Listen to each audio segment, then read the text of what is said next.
الحمد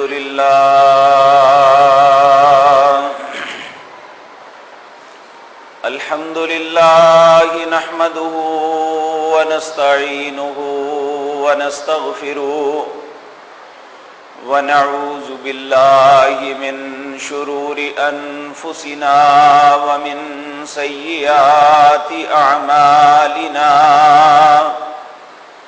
من يهده الله فلا مضل له ومن يضلل فلا هادي له وأشهد أن لا إله إلا الله وحده لا شريك له وأشهد أن محمدا عبده ورسوله أما بعد فإن خير الحديث كتاب الله وخير الهدي هدي محمد صلى الله عليه وسلم وشر الأمور محدثاتها وكل محدثة بدعة وكل بدعة ضلالة وكل ضلالة في النار رب اشرح لي صدري ويسر لي أمري واحلل عقدة من لساني يفقهوا قولي اللهم انفعنا بما علمتنا وعلمنا ما ينفعنا وزدنا علما رب أوزعني أن أشكر نعمتك التي أنعمت علي وعلى والدي وأن أعمل صالحا ترضاه وأصلح لي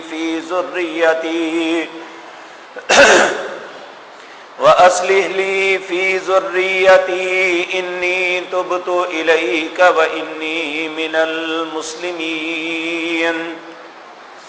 أعوذ بالله السميع العليم من الشيطان الرجيم بسم الله الرحمن الرحيم يا أيها الذين آمنوا ادخلوا في السلم كافة ولا تتبعوا خطوات الشيطان إنه لكم عدو مبين فإن زللتم من بعد ما جاءتكم البينات فاعلموا أن الله عزيز حكيم هل ينظرون إلا أن يأتيهم الله في ظلل من الغمام والملائكة وقضي الأمر وإلى الله ترجع الأمور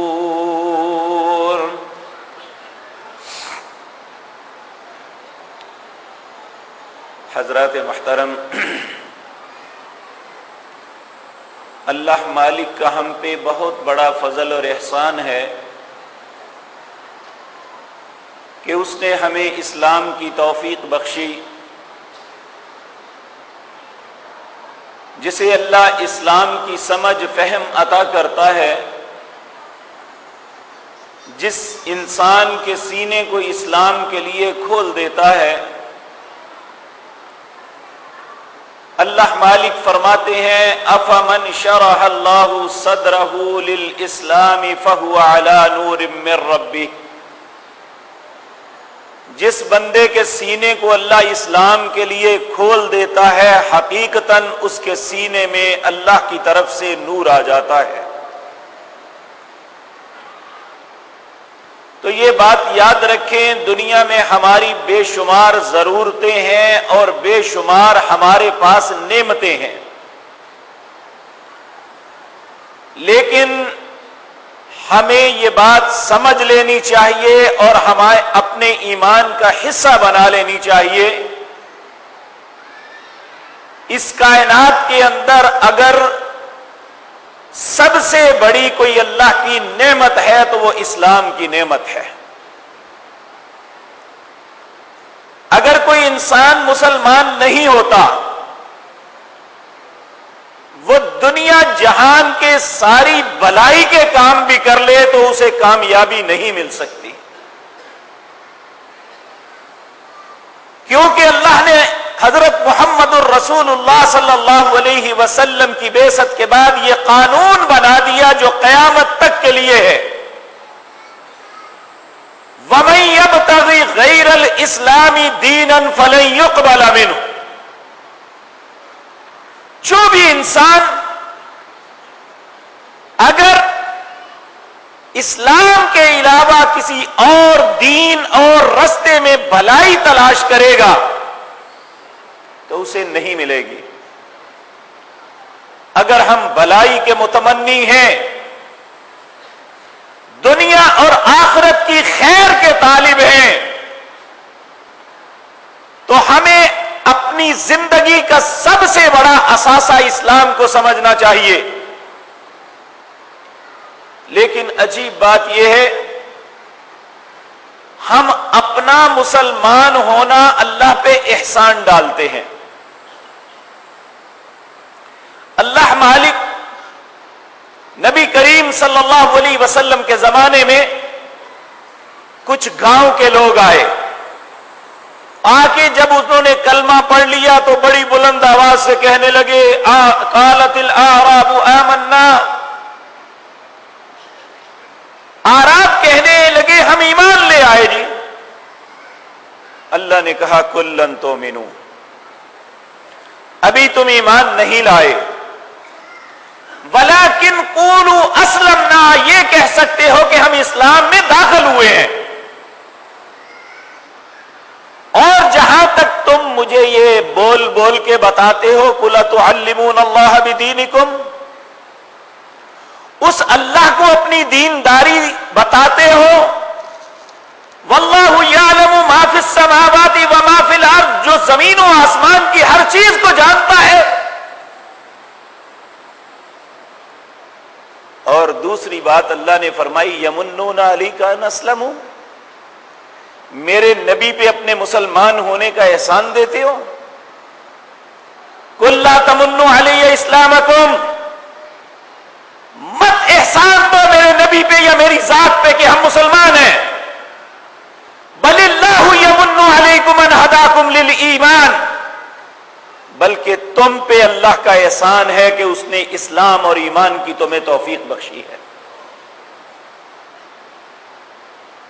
تو اس لیے ہماری زندگی کا سب سے بڑا اثاثہ ہماری پراپرٹی نہیں ہے، ہماری اولادیں نہیں ہیں، انما اموالکم واولادکم فتنہ، یہ مال اور اولاد تو آزمائش ہے، ہماری زندگی کا سب سے بڑا اثاثہ جو ہے وہ اسلام ہے۔ اگر ہمیں یہ بات سمجھ آ جائے کہ ہماری زندگی کا سب سے بڑا اثاثہ اسلام ہے اور ہم ایمان کے دعوے دار ہیں، تو اللہ مالک ہمیں حکم دے رہے ہیں۔ یہ سورۃ بقرہ ہے، اس کی آیت نمبر 208، اللہ کہتے ہیں یا ایھا الذین آمنو، اے لوگوں جو ایمان لائے ہو، یا اے لوگوں جو ایمان کا دعویٰ کرتے ہو، ادخلوا فی السلم کافہ، اگر اسلام میں آنا ہے تو پورے داخل ہونا، یہ نہیں کہ کچھ مان لو کچھ چھوڑ دو، یہ نہیں اللہ کو منظور۔ لیکن اگر ہم اپنی ذات کا جائزہ لیتے ہیں تو ہم آدھا تیتر اور آدھا بٹیر ہیں۔ اسلام کا دعویٰ ہے، عمل نہیں ہے، اسلام سے محبت کا دعویٰ ہے، اسلام کے احکامات پسند نہیں ہیں، اسلام ہمارا دین ہے، ہم اس سے فیصلہ نہیں کرواتے، کیسے مسلمان ہیں؟ کیا صرف دعویٰ سب کچھ ہوتا ہے؟ آپ دنیا میں یہ قانون جانتے ہیں، ایک انسان جب کسی بات کا دعویٰ کرتا ہے تو اسے دلیل دینی پڑتی ہے کہ اس کے دعوے کی کیا دلیل ہے۔ تو اسلام کا ہم دعویٰ کریں تو ہمارے پاس دلیل کوئی بھی نہ ہو، دیکھیں اللہ مالک نے کہا میں تمہارا رب ہوں.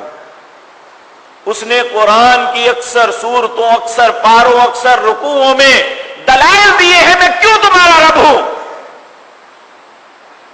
میں نے آسمان بنایا ہے، میں نے زمین بنائی، چاند اور ستارے اور سورج چمکائے، میں تمہارے لیے ترکاریاں اگاتا ہوں، میں تمہیں زندگی بخشتا ہوں، میں تمہیں سانس لینے کی اجازت دیتا ہوں، تم ساری کائنات کے لوگ میری وجہ سے قائم ہو.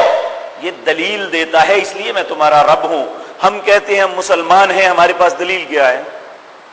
بس یہ کہ کلمہ پڑھتے ہیں.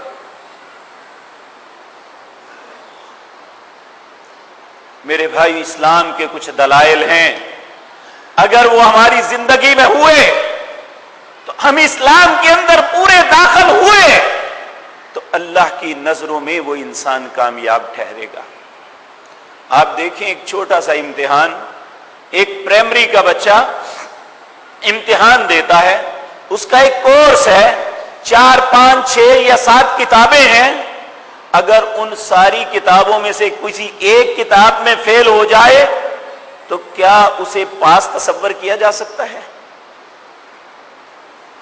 ضروری امر یہ ہے کہ وہ اردو میں بھی پاس ہو، وہ ریاضی میں بھی پاس ہو، وہ انگلش میں بھی پاس ہو، وہ مطالعے میں بھی پاس ہو، وہ جغرافیہ میں بھی پاس ہو، تو پھر کہیں گے یہ پاس ہے. اگر وہ 1 یا 2 مضمون چھوڑ دیتا ہے کہ چلے جی میں 3 پہ تو عمل کر رہا ہوں، اگر 4تھے اور 5ویں پہ نہیں کرتا تو دنیا کا کون سا ایگزامینر ہے کہے گا کہ یہ بچہ پاس ہے؟ اگر دنیا کے اندر ہمارا قاعدہ کلیہ یہ ہے تو پھر یہ سارا مذاق ہم نے اللہ سے ہی کرنا ہے. آج بہت سے لوگ اس نیت سے آئے ہیں کہ رمضان المبارک کا آخری جمعہ، بے شمار دیوس اور جھوٹے لوگوں نے یہ بات پھیلائی ہے، جو یہ جمعہ پڑھ لیتا ہے اس کی پوری زندگی کی قضا ہو جاتی ہے. اگر ایک شخص ایک جمعہ پڑھنے سے اس کی ساری عمر کی قضا ہو جاتی ہے تو ساری زندگی محنت کر لینے والوں کا کیا قصور ہے؟ جو دن میں 5 نمازیں پڑھتے ہیں، جو حقوق اللہ کا خیال رکھتے ہیں، جو حقوق العباد کا خیال رکھتے ہیں، کیا وہ اور وہ برابر ہو گئے؟ اس سے بڑا تماشا دنیا میں کیا ہو سکتا ہے جو ہم اپنے دین کے ساتھ کر رہے ہیں؟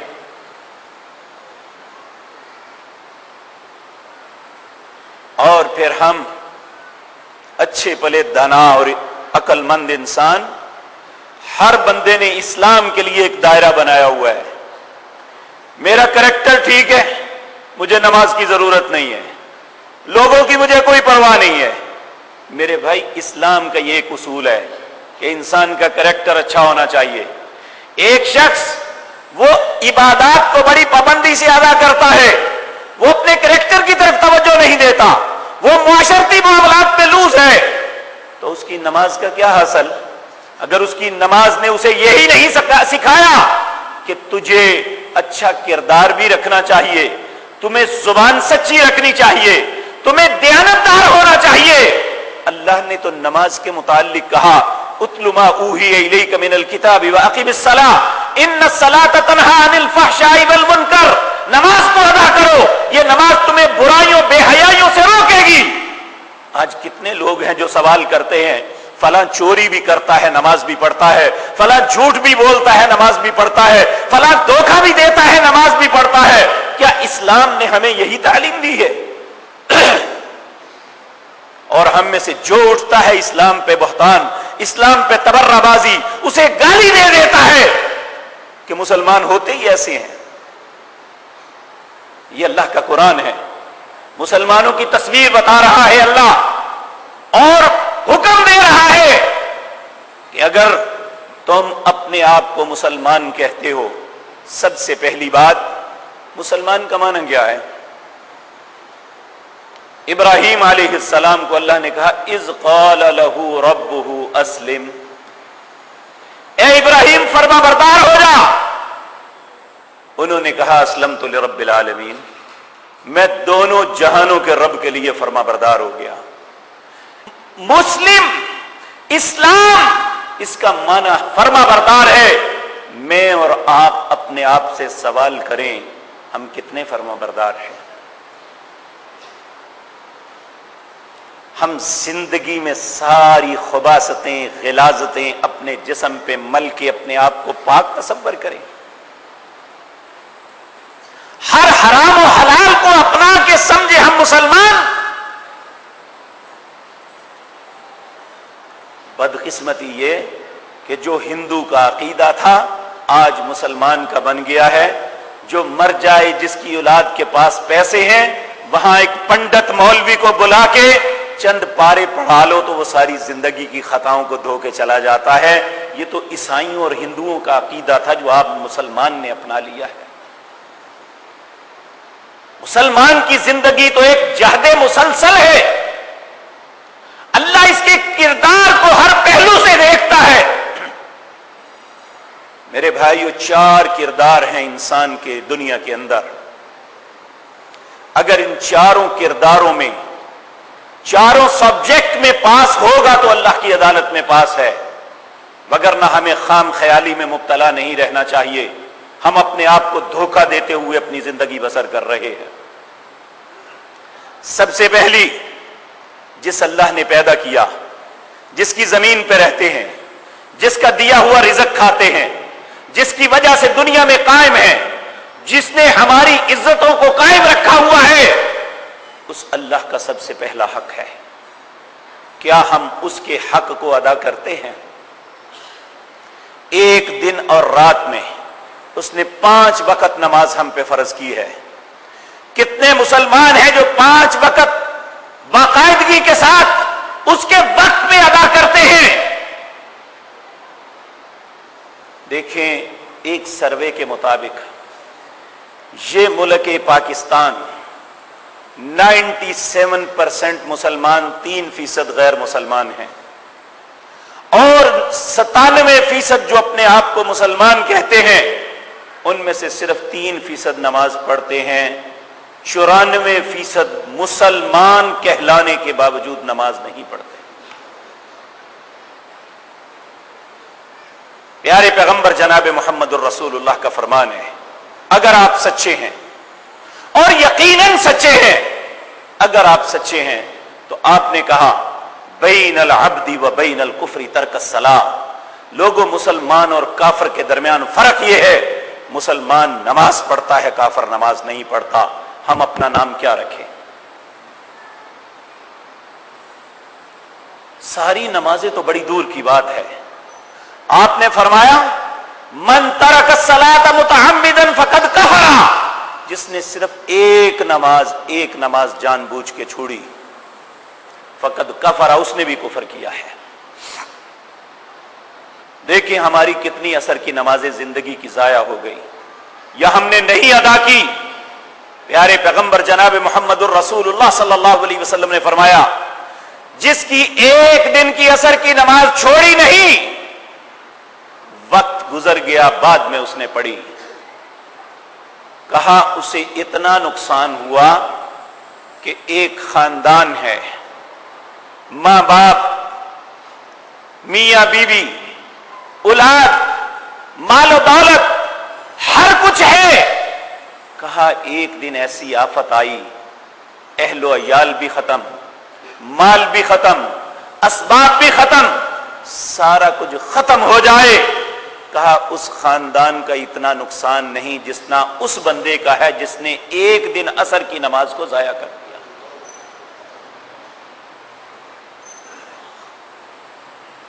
ہم اللہ پہ تو یہ احسان جتلاتے ہیں، کیا مسلمانوں کے لیے ساری مصیبتیں ہیں؟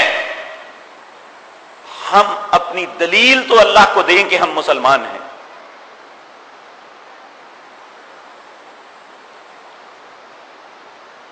بدقسمتی سے دین کی باغ دوڑ پروفیشنل قسم کے ٹھگ مولویوں کے ہاتھوں میں آ گئی، جن کی زندگی کا مقصد صرف اپنے پیٹ کے جہنم کو بھرنا ہے. وہ لوگوں کو حق بات نہیں بتلاتے بلکہ میٹھی میٹھی باتیں بتلا کے سلا دیتے ہیں. یہ کہیں کی دانائی نہیں ہے. لوگوں، اللہ نے ایک قانون بنائے ہیں، اس نے اپنے قانون کے مطابق فیصلہ کرنا ہے۔ ہم دنیا کے سارے مولوی بھی مل کے ایک بات پہ متفق ہو جائیں، اللہ رب العزت کا فیصلہ اپنا ہوگا، ہمارے اتفاق سے کوئی فرق نہیں پڑتا۔ اس لیے میرے پیارے بھائیوں، اسلامی زندگی کے اندر ہمارا سب سے پہلا کریکٹر یہ ہے کہ ہمارا اپنے رب سے تعلق کیا ہے، کتنا ہے۔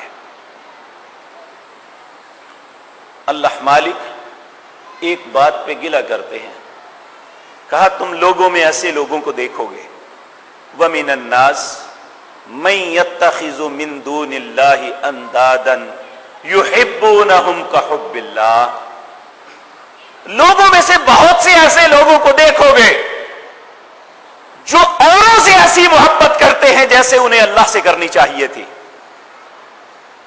اور اہل ایمان کا طریقہ کیا ہوتا ہے؟ اشد حبا للہ، ایماندار وہ ہیں جو سب سے زیادہ اللہ سے محبت کرتے ہیں، اور جو جس سے محبت کرتا ہے اس کے دل میں ہر وقت تمنا ہوتی ہے کہ میں اپنے دوست کو ملوں۔ اگر ہماری محبت اپنے رب سے ہے تو کیا ہم اپنے آپ سے سوال کریں، جب ہمیں انویٹیشن دیتا ہے، ہمیں دعوت دے کے پکار کے کہتا ہے کہ لوگوں حی علی الصلاۃ حی علی الفلاح، نماز کے لیے آ جاؤ، یہ میری ملاقات ہے، انسانوں تمہاری فلاح اور کامیابی اس میں آ جاؤ، ہم میں سے کتنے لوگ ہیں جو اس دعوت کو قبول کرتے ہیں؟ کیا یہ دنیا کا اصول نہیں ہے؟ آپ کا بیسٹ فرینڈ، آپ کا سب سے بہترین دوست اگر آپ کو بلاتا ہے، آپ اس کی آواز کو نہیں سنتے، آپ اس کے کہے پہ نہیں جاتے، اگر ایک مرتبہ ایسا کریں گے، 2 مرتبہ کریں گے، وہ ہمیشہ کے لیے کٹی ہو جائے گا۔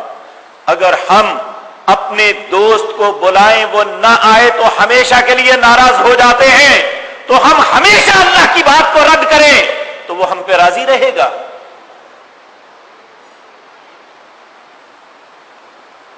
اگر ہم اپنے آپ کو دیکھیں تو ہم پہلے سٹیپ پہ فیل ہو جاتے ہیں۔ میرے بھائیو، ایک وقت تھا، آج سے 20-30 سال پیچھے چلے جائیں، کیفیت یہ تھی، عیسائی جو ہیں جن پہ یہ روزے لاگو نہیں ہیں، یہ بھی کہتے تھے کہ مسلمان روزے سے ہیں، ہم نے ان کے سامنے نہ کھانا ہے نہ سگریٹ پینا ہے۔ بے شرمی اور بے حیائی کی انتہا یہ ہے کہ مسلمان کا بیٹا، مسلمان نام رکھا ہوا ہے اس نے، اپنے آپ کو کلمہ طیبہ کا ماننے والا کہتا ہے، اسے نہ رب کی حیا ہے نہ مسلمانوں کی حیا ہے، سرے عام کھاتا ہے اور فخر کے ساتھ کھاتا ہے۔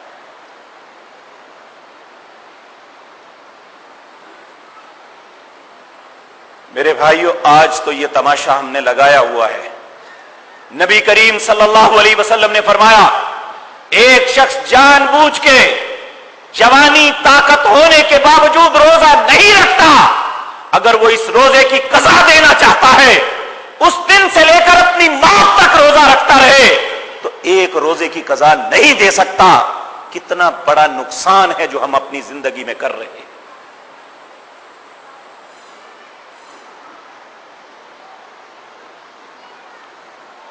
میرے پیارے بھائیوں، نبی کریم صلی اللہ علیہ وسلم جس وقت آپ تبوک کے لیے نکلے تھے، جن لوگوں نے تبوک کو دیکھا ہوا ہے انہیں معلوم ہے، مدینہ منورہ سے تبوک جائیں تو یہ آج جب سواریاں انتہائی جدید ہیں، چند گھنٹوں میں بندہ پہنچ جاتا ہے، انہیں معلوم ہے کہ اس رستے پہ گاڑی کا رنگ قائم نہیں رہتا، وہ پلاسٹک کی شیٹس آگے لگاتے ہیں، اتنے بڑے بڑے اور موت کے صحرا ہیں۔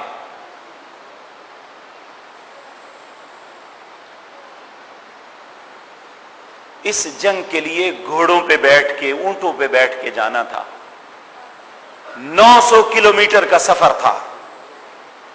مدینہ منورہ میں پھل پک چکے تھے. اللہ کے نبی نے حکم دیا اور اس جنگ کا نام جیش العسرت رکھا کہ یہ سختی کی جنگ تھی، سخت قسم کا آزمایا گیا. اور کچھ لوگوں نے یہ بات کہی گرمی بہت ہے، تو اللہ رب العزت نے قرآن کی آیتیں اتاری. کہا کہتے ہو گرمی بہت ہے، وَالنَّارُ أَشَدُّ حَرًّا، جہنم کی آگ تو اس سے بھی سخت ہے، کس طرح برداشت کرو گے؟ تو آج ہمارے لیے 12-13 گھنٹے کی پیاس اور بھوک برداشت نہیں ہو سکتی. آج فجر کے وقت ایک مسجد میں درس کے لیے گیا تو سیڈلے ٹاؤن مارکیٹ سے گزرے. صبح فجر کی اذانیں ہو چکی تھی، دکاندار اپنی دکانوں پہ بیٹھے ہوئے تھے. پوری رات بیت گئی. دنیا کے چند ٹکوں کے لیے ہم دن کا سکون اور رات کی نیند برباد کر سکتے ہیں، تو اللہ کے لیے چند لمحے ہمارے پاس نہیں ہیں اور متمنی ہیں کامیابی کے.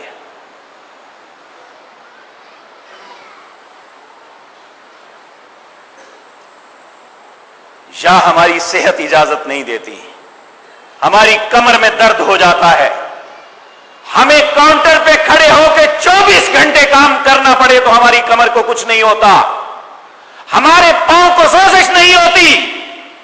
1 گھنٹے کے قیام کے لیے ہمارے خرخرے پہ ہاتھ پڑ جاتا ہے. میرے پیارے بھائیوں، میں دکھ کے ساتھ یہ باتیں کر رہا ہوں. آج اس دکھ کو نہ سمجھا تو پھر کل قیامت کے دکھ کبھی ختم نہیں ہوں گے. آج کی تکلیف ان لوگوں سے پوچھ لو جنہوں نے اس شدت کی گرمی میں 1 سے لے کر آج 29 تک روزہ رکھا. کیا روزے سے بھی ایک بندہ مرا ہے؟ ہزاروں لوگ گرمی کی تپش سے ایک دن مر گئے.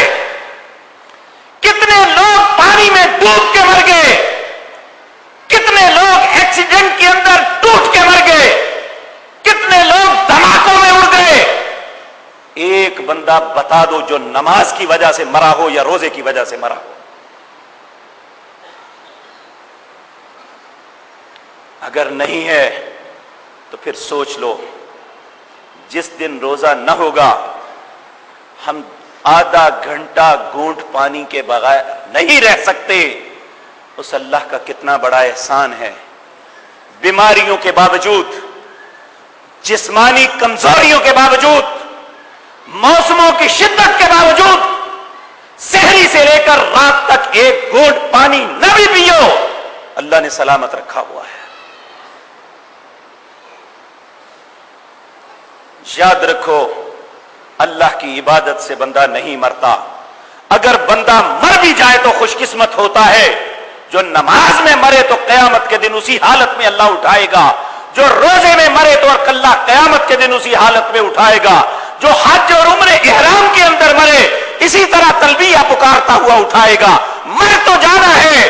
کوئی قتل ہو کے مر گیا، کوئی چار پائی کے اوپر ایڑیاں رگڑ رگڑ کے مر گیا، کوئی کسی طریقے سے مر گیا. خوش نصیب ہے جسے نماز میں موت آ جائے، جسے روزے میں موت آ جائے، جسے اللہ کے گھر کی زیارت میں موت آ جائے.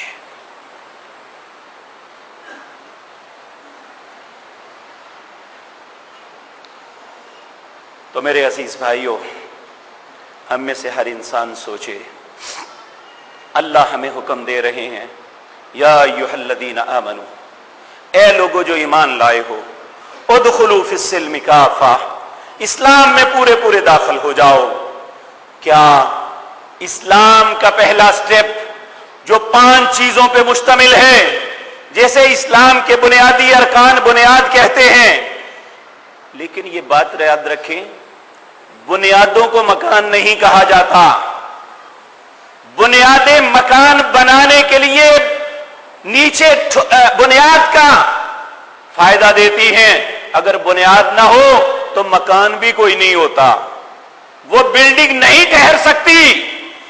تو یہ نماز, روزہ, زکات, حج اور اللہ کی توحید, یہ تو ابھی مکان کی بنیاد رکھی ہے ہم نے.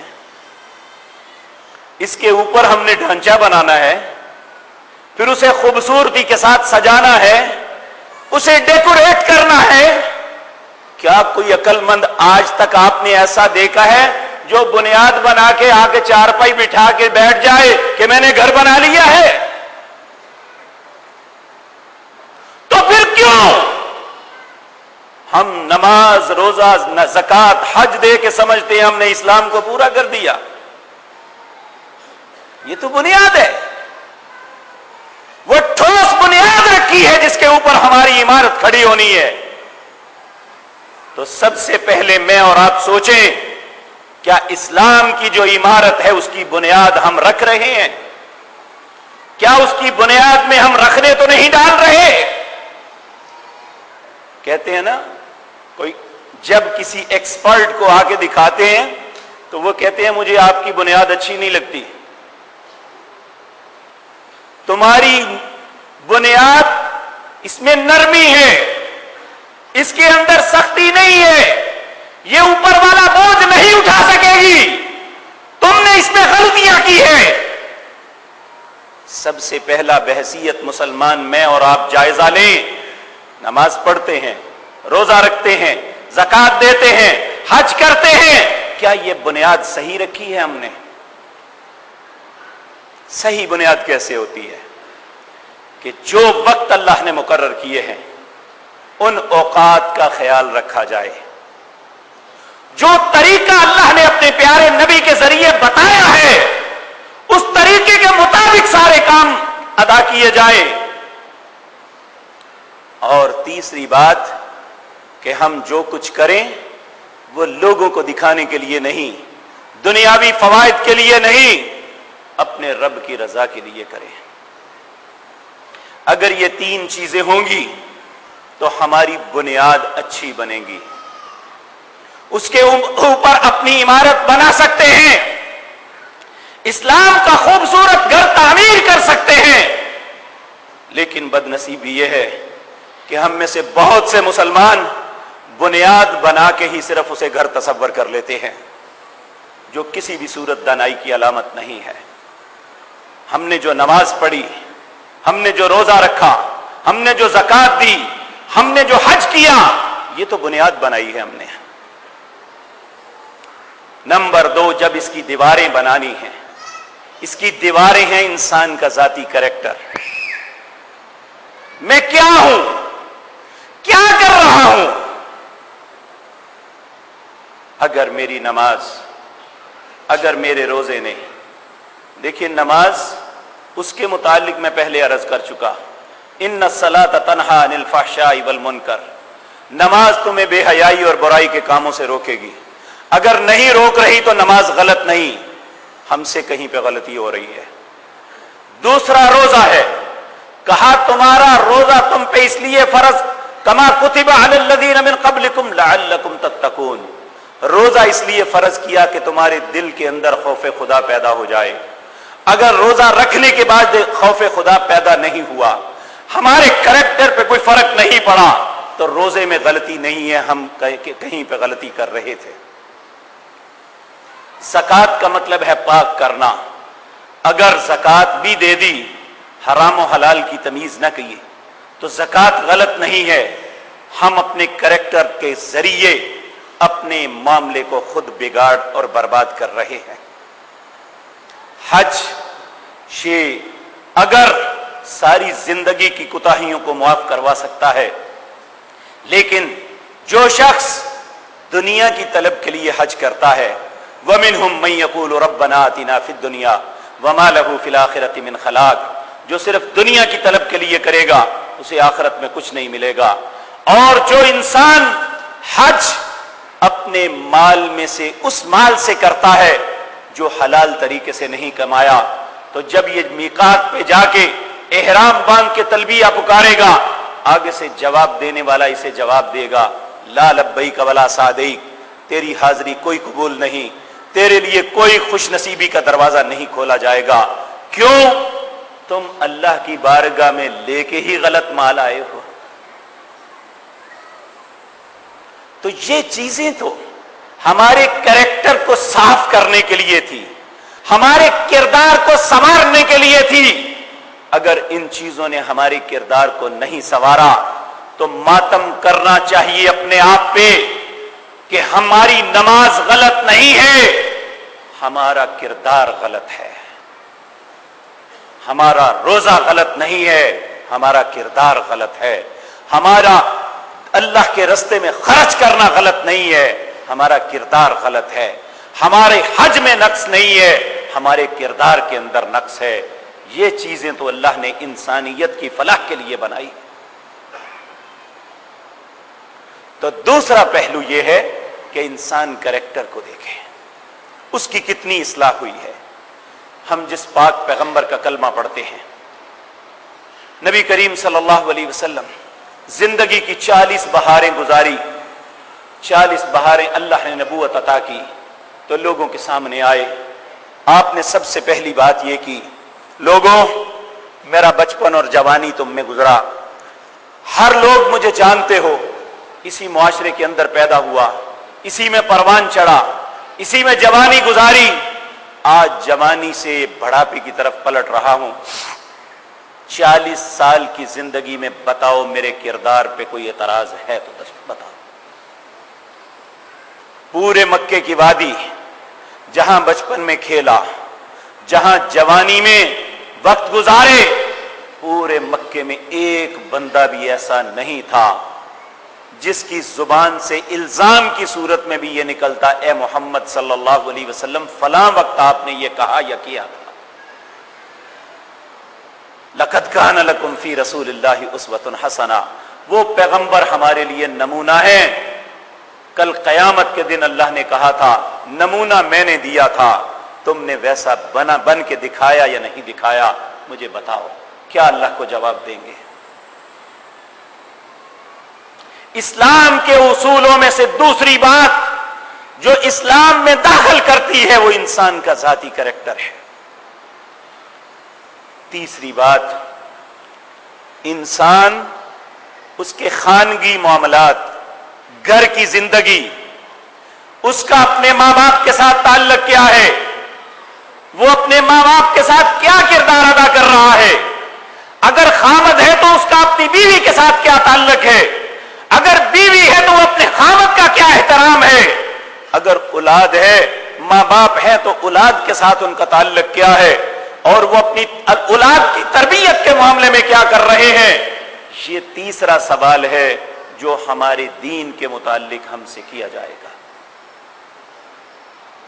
اب اللہ کا حکم ہے وَقَضَىٰ رَبُّكَ أَلَّا تَعْبُدُوا إِلَّا إِيَّاهُ وَبِالْوَالِدَيْنِ إِحْسَانًا، لوگوں تمہارے رب نے فیصلہ کر دیا ہے کہ عبادت صرف اللہ کی کرنا اور ماں باپ کے ساتھ احسان کرنا۔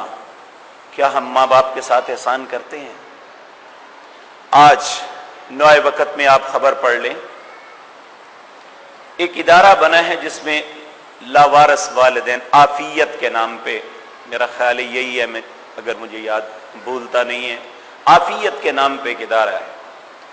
اس میں انٹرویوز لینے کے لیے گئے اور انہوں نے وہ اخبار میں لکھا ہوا ہے، ایک باپ نے روتے ہوئے کہا کہ میں نے اپنی جائیداد اپنی زندگی میں اولاد کے نام کر دی، پھر وہ دھکے دے کے مجھے باہر نکال کے سارا کچھ بیچ کے ملک سے باہر چلے گئے، آج میں یہاں بلکتا اور سسکتا ہوں۔ اس میں کوئی شک نہیں اس خناس اولاد نے اچھا کردار نہیں ادا کیا، لیکن اس باپ نے کون سا اچھا کردار ادا کیا ہے؟ کس نے کہا تھا کہ تم اپنی زندگی میں اولاد کے نام کر دو، اپنی بیٹیوں کو فراموش کر کے بیٹوں کو لگا دو؟ جب انسان اللہ کی نافرمانی کرتا ہے اللہ اس کے ماتھے پہ ذلت لکھ دیتا ہے۔ آج ہمیں بڑا ہیضہ ہے انصاف کا کہ ہم اولاد بعد میں لڑتی رہے گی کہ ہم زندگی میں تقسیم کر جائیں، کروڑوں اربوں کی جائیداد بیٹیوں کو 5